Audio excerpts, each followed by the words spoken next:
When it comes to their flying car project, you've heard Uber use terms as promising, challenging, optimistic, and 3 years in the future. However, other people are calling Uber Air and the whole concept of the flying car to be a regulatory nightmare. Hey everyone, this is Kevin the Apptrepreneur, and yeah, we're gonna crap on the flying car again because why not? It's Father's Day. I mean, I'm sure at this point in time, some of us, we really love our dads, including me. I love you, Dad. Thank you, by the way, for watching me and not fully understanding what it is I do sometimes, but supporting me in my decision to do it anyway. That means a lot to me. Most father sons can't say they have that sort of relationship. And of course, I always enjoy seeing movies with you, among other things. However, there are some of us who have dads who, for one reason or another, just drive us absolutely nuts. And I think we wish sometimes that Uber's flying car could just come here, take our dad, and take him to an island or something where we don't have to think about them ever again. And while some of us may actually want that, not me, of course, again, I love my dad, and in fact, he's visiting next week. But some of us want that, and that's not going to happen for a while because even though Uber has been very optimistic, like, hey, we're a few years away from this actually happening, guess what? According to Yahoo, Uber Air is a regulatory nightmare, Wedbush analyst Dan Ives says. According to this article, Uber announces plans to launch a flying taxi service by 2023, and one analyst can already see issues. Quote, that's a regulatory nightmare, Wedbush analyst Dan Ives said. That's one that sounds good on paper, but regulators are salivating when they hear that. I have explained this out right now for Uber CEO Dara Khosrowshahi and Uber. What investors are focused on is really executing not just on ride sharing, but eats as well as freight. Uber Air brings the company into direct competition with Amazon and Tesla in the autonomous vehicle area, quote, because you're talking about disruptive technology vendors that are looking to autonomous drones and where this ultimately moves over the coming years. And like regulatory issues raised by autonomous driving technology, Uber Air will face scrutiny as usage evolves. Quote, Uber's platform continues to be what I call the Amazon transportation today. That speaks to some of the opportunities down the road, but no doubt regulators are going to have a field day with this, especially since regulators are very much looking into regulating Amazon because they're Amazon. Amazon is an evil, evil company, and anyway, they're also looking to regulate, Google and Apple and Facebook and Microsoft, all of which have done really, really terrible and awful things when you truly look at their histories. Granted, they deliver products that we like. That's why a lot of us are very forgiving of that, but doesn't change the fact. Anyway, Ives added that, quote, it's obviously one of their initiatives when you look down the road, but I think timing continues to be the issue here because we're still talking about something that's 4 or 5 or 6 years away.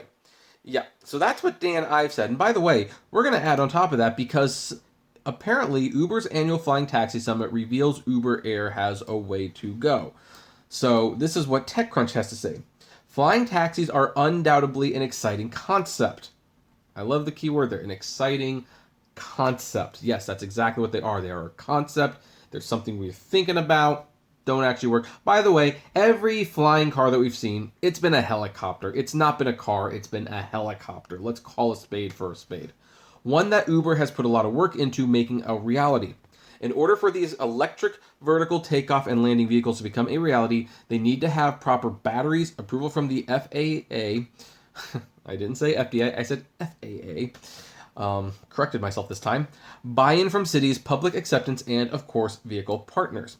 Uber is aiming to start testing these aircrafts next year and wants to commercially deploy Uber Air in Los Angeles, California, Dallas, Fort Worth, Frisco, Texas, and Melbourne, Australia in 2023. By the way, maybe not Los Angeles, because Los Angeles, you might have heard, there's a bill going on that's making Uber's future in California look a little, I don't know. Anyway, we're going to talk about that one later today. That's another video. And right now, the model of Uber Air we may see in the skies will have a pilot on board. The model Uber unveiled at Elevate seats 4 people and 1 pilot. Designing the right battery. Let's start, but there are a lot of moving parts, and the more moving parts there are means more room for error. First thing, designing the right battery. Let's start with the batteries. Uber DO Dar Khosravi has repeatedly said that these vehicles need to be all electric, but the batteries are nowhere close to where they need to be. Uber Director of Engineering for Energy Storage Systems, Selena, I do not even know how to pronounce that, we'll just call her Selena, told TechCrunch at Uber's third annual Elevate Summit in Washington, D.C. this week. And apparently that's the end of this is an exclusive article, but you know what? That's fine. We read enough. Here's the 2 things you take away from this. Uber's annual Flying Taxi Summit reveals Uber Air has a way to go, and we already saw part of what an Uber employee was saying. Yeah, the battery is kind of a problem. That's a very basic thing. And apparently, I assume this article would continue to go on to describe many, many things that were potentially wrong with Uber Air. Not only that, you have an analyst saying that Uber Air is a regulatory nightmare. And by the way, there's videos. Look, that is our helicopters. Those aren't cars. Those are helicopters. And then you have a guy in a suit who clearly does not live in the real world, still trying to sell us on this ridiculous concept. Well, you know, it's ridiculous enough that I think I've made my point on this one. They're not, the FAA is letting them, deliver some drones and stuff. So we know that they're at least talking to Uber and probably even Tesla to explore the concept. However, once it starts getting used more, they're going to look harder and harder, and it's going to become less and less feasible for a number of reasons, and reasons of which I've talked about in the past, and reasons of which we will talk about in the future. And right now we have, some very important people, some who are analysts, and analysts aren't completely worthless. I mean, they tried to warn me about the MoviePass stock. They really did. I just didn't want to listen to them at the time. And you have engineers saying that there are moving parts, a lot of them, and they are going to have problems. So with that said, we can just pretty much conclude that, 2023, we're going to be coming around. Let's see here. It's June 15th. As I record this, it's June 16th, Father's Day, as this goes up. So in 3 Father's Days from now, let's see how much closer they really are. And I will now pass the question to you. In 3 years, do you think I'm going to be eating my words? Do you think they're going to be everywhere? Or do you think, hey, you know what, Kevin, you were right. Didn't actually turn out to be a real thing. Regardless, I would love to know. So, comment below. Like, favorite, share, subscribe. If you enjoy my videos, consider becoming a Patreon member. It's totally optional, of course, but even as little as $1 a month goes a long way, helping the channel run smoothly, and you get access to my Patreon's exclusive blog. Also, for those of you who gas prices are getting you a little down, check out the GetUpside app below. It's totally free, but you get cash back on every gas purchase. Subscribe to the Apptrepreneur Vlogs channel. We're doing more content over there, different stuff than on this channel, so it might be worth checking out. And finally, if you want to talk to me or other fellow rideshare people, check us out at the Apptrepreneur Hangouts on Facebook. And as always, flame responsibly. Have a good one.